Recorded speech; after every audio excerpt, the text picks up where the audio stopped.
Hello everyone! Today we're going to be looking at how to build this super compact 4x4 door. Now before I go any further, I just want to say 3 reasons for which I really think you should build this design over other designs.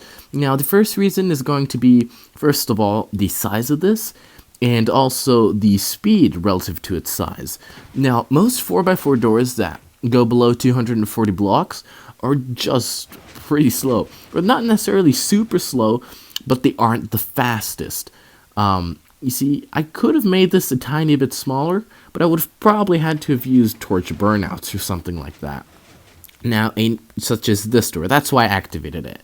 Now, another thing that I wanted to say about this, and this is reason number 2 actually, is that you don't have to worry about chunk borders.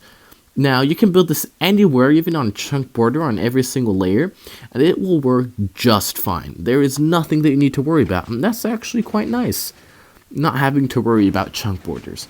The worst thing that can happen is that the opening sequence is out of sync, but that's the case for every 4x4 door that uses observers on the opening sequence.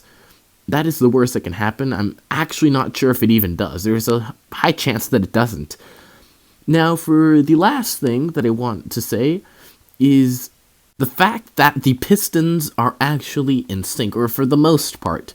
You see, some 4x4 doors will just take ages to open, or like the difference between these at the top activating and those at the bottom activating is just massive, but here it's of less than half a second. I mean, the door closes completely in 0.8 seconds if you didn't see that with the thumbnail. You also have the double piston extenders on each side, which are synchronized, and that is not possible with a vertical layout. Or it is possible, but extremely difficult to get the bottom piston extenders and the top piston extenders to be perfectly in sync. But anyways, that is it for this very brief showcase on the store before I get on with the tutorial. So anyways, let's get on with it. And for this magnificent build, you are going to need the following, which is 28 sticky pistons, 8 normal pistons, 2 redstone lamps, 6 redstone torches, 14 pieces of redstone dust, 22 observers, 2 comparators, 4 pieces of obsidian, 2 pieces of glass, 6 redstone blocks, 8 redstone repeaters, 48 blocks, and I suggest bringing a lever for testing. Now, what's nice about these 48 redstone blocks is that 16 will be for the door frame, 16 will be for the actual door, and then the other 16 are for the redstone, which is quite nice. Now, apart from this materials list that I just gave you, you're also going to need to bring 2 blocks of choice that give a comparator output. Now, the cheapest option is using a composter and putting any item in it that can obviously be turned into compost. But usually I use hoppers with diorite. And if you're going for looks, for whatever reason, I suggest bringing a blast furnace with some diorite. Or not diorite, I just bring my most useless block, to be honest, which is usually diorite, because I have never used diorite in a build. Anyways, that is it for the materials list. Alright guys, so once you've gathered up all of your resources, or just grabbed everything from the creative inventory, I don't know what you're playing on, you're going to start off by playing 4 redstone, then 4 sticky pistons like this. They're going to go ahead and place blocks on their faces. Now, how we're going to build this is that we're going to build one side and then the other side. So you'll have a fully functional half, and then we're going to build the other half. So go ahead and place your 4 redstone, then a glass, some redstone dust. That's going to be going into a block with a redstone torch on its side, and then we're going to have a piston facing downwards with 1, 2, 3, 4, 5, 6, 7 blocks, just like that. And we're going to just go ahead and remove all of these. These are temporary blocks, by the way, or at least they were. Now you can place a piston there and remove that, which was also a temporary block. Now you're going to place a block of redstone right there, an observer facing upwards right there, and then 2 blocks, and another block of redstone right there. Now you're going to go ahead and place 2 blocks and some obsidian, just like that, and then repeater set to 4 ticks, some redstone dust, a repeater set to 1 tick, going into a block, which underneath it will have a normal piston, and then it's going to have a redstone torch on its side. Now what you can go ahead and do is place 3 pistons, just like this. There you go. Now what we're going to do is place a sticky piston on the side of this, just like that. It's going to have a redstone block on its face. Now we're going to put a redstone torch behind it, just like that. And over here, which is right above it, we're going to place a sticky piston with an observer on its face, a piston facing downwards, then an observer facing upwards, and we're going to just grab a block and place it there, and place some redstone dust here and here.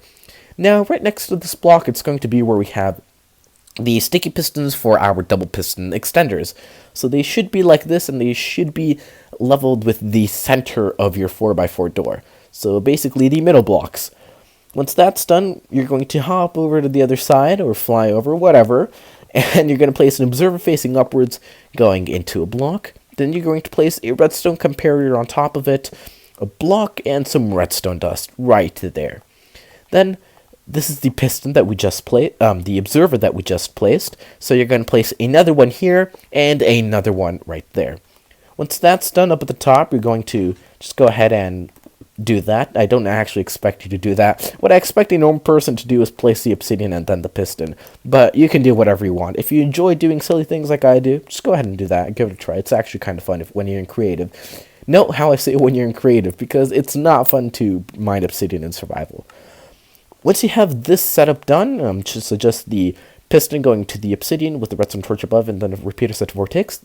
This is going to be going into a redstone lamp. And you're going to have an observer facing upwards, and then two to the side, and we'll get back on that later. For now, what you're going to do is grab your sticky piston and place it downwards. And that is the last sticky piston of this half that we will be placing that is in charge of moving blocks. Now over here, back on the topic of sticky pistons, we're going to place one with an observer facing the inside like that, then a sticky piston, and here is where you grab your block of choice that gives a comparator output. I chose a blast furnace because they look cool. Now you're going to put any old item in there. You can put a block that looks like bird poo or Iskow's favorite block, like I have done just right now. And then you're going to place an observer facing downwards right there. Now, pretty much what's going to happen is that the first time that you activate the store, it's going to push it down. And yeah, so that should be most of it done.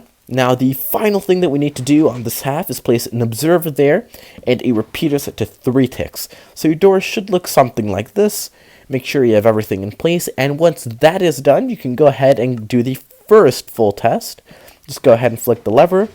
The pistons should look something like this. If the bottom one kind of like extends and retracts, that doesn't really matter. That is normal. And if it doesn't do it, that is also normal. So once you've seen that your pistons do something like that, you're going to go ahead and place the blocks. And you see, the reason for which we are doing this is if you go ahead and look at how the pistons move without the blocks, and it looks normal, or you feel like it should be doing that, then you're good to go. Just go ahead and place the blocks. But if something really, really weird happens, like we have a piston that gets stuck, I don't know, like right here, then that's probably a sign saying that, yeah, you really you should check the redstone once again. Now, I do it without the blocks because it gives me a chance to check to see if the door works without actually risking it breaking, if that makes sense. Because you could have a piston that gets pushed through the top, and those can be annoying to fix. Anyways, we're going to start with the second and final half. I mean, obviously it's a half, there's only 2. So, as we started before, some glass with some redstone dust on it going into a block with a redstone torch on its side, then a sticky and a normal piston actually facing downwards, and with a bunch of temporary blocks right here. Now these are going to end 1 block lower than these pistons right here, so that way we can use the bottom block as support. Now you can go ahead and remove all these, or just the bottom 2 really, place redstone block, an observer, and then another redstone block up at the top, just like this. Now place block of iron, or not a block of iron, just any old block that is solid, and then repeater set to 4 ticks, block there with some redstone dust on top of it, some obsidian with a repeater going into a block, not a redstone torch, I'm making so many mistakes, my goodness, a piston with a redstone torch on it, and then you're going to have your sticky pistons right here. Okay, so now that that's done, we can move on to this part. So sticky piston, redstone block, sticky piston, and observer. And we're going to have a redstone torch there, and a sticky piston facing upwards right there. Now we can go ahead and grab our normal pistons, place one right there, then observer facing upwards on top of it, redstone dust there, block, and then some more redstone dust just like that. Now go ahead and place your 4 sticky pistons, and as I mentioned previously, make sure they are aligned with the middle blocks of your door in terms of height, of course. Okay, so that is it for that part. Now over here, observer facing upwards, going into a block, then another block there, some redstone dust, and a comparator right there. There you go. Okay. And this is the observer that we just placed, and as you might have remembered, 2 observers like this, and the output's going to be right there, pretty much. Now, over at the top, what we're going to do, and let's see if I can actually get it first try this time. Oh, I missed. Let's see if I can do it. Oh, no. If I don't get it this time, I'll stop. Hey, I got it. Okay. So, place a piston there and an obsidian block there. I suggest, as previously mentioned, placing the obsidian, then the piston. So, redstone torch on top of that, repeater set to 4 ticks, going into a redstone lamp, and then we're going to have an observer facing upwards, then 2 observers facing outwards, just like that. Now, on the side of this redstone lamp, which will be powered by this repeater right here, we're going to have a sticky piston. And as I mentioned previously, that is the last sticky piston that is involved with the moving of blocks that you can see. So now I'll place a sticky piston there with an observer on its face, and your sticky piston there, and once again, your block of choice that gives a comparator output. I'm not going to make the joke again, just put bird crap in there. And that's pretty much it. Now the last thing that you guys want to make sure you do is place the observer right there. Go ahead, fly around, make sure you've gotten everything in place, because you may forget something, and it's really important to make sure you don't forget anything, especially when you're making a tutorial. So the last thing we need to do is go ahead and place an observer there and a repeater set to 3 ticks, and that should just about do it. So we can just go ahead, see what the animation looks like. It should look something like that, and if it does, we are good to go. So just go ahead and place your blocks there. Give it the first final test. That sounds weird, but it is true. Open it, we can see that our door is working beautifully, and that is going to sum up this video. Thank you guys so much for watching. I hope you guys enjoyed this tutorial. It took way too many takes, but that'll be it for today, and I will see you all next time. Bye!